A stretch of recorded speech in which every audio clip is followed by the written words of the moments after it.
The skeleton remains of German churches, purposely wrecked by the retreating Huns, mark the path of General Dempsey's Second Army, advancing on Geilenkerchen. The destruction and sorrow the Nazis dealt abroad has now come home to roost.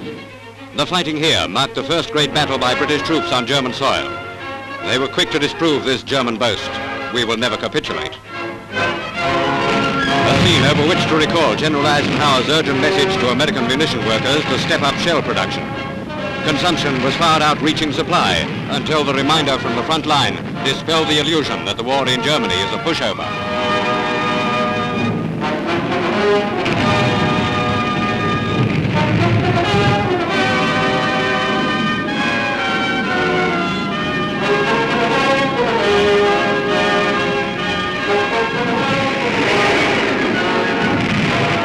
A profusion of mines was laid in an attempt to delay our advance. Some were scattered around loosely, and others carefully buried in the hope that the minesweepers would miss them. It needs a keen eye and a steady hand to deal with these boxes of trouble.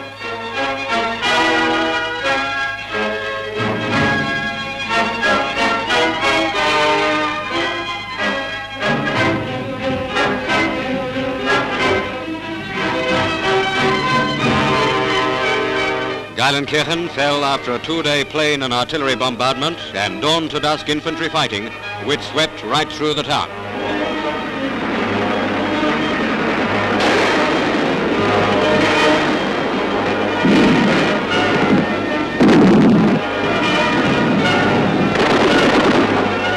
Germans who weren't quick enough in making a getaway are routed out of the houses and marched off to join their captured comrades.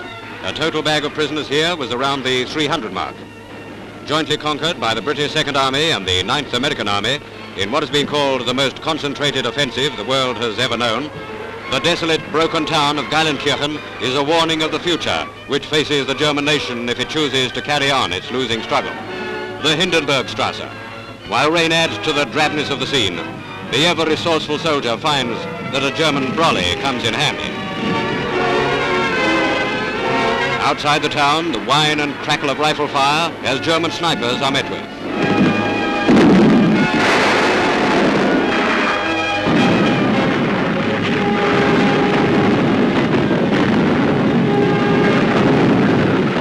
Lower down the front, troops of the American First Army enter Eschweiler at the edge of the Cologne plain.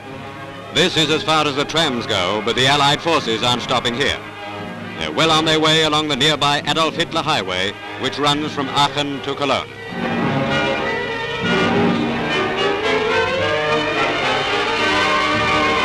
Buildings in which the Nazis have planted telemines are attended to.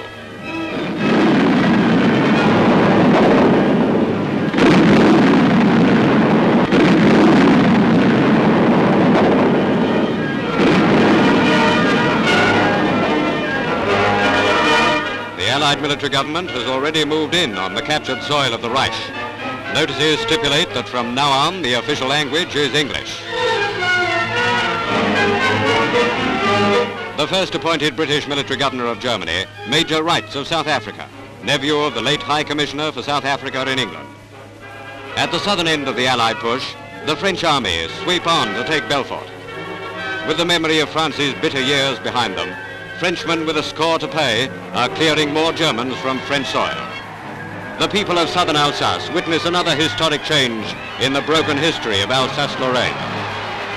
In this sector alone, over 100,000 prisoners were taken.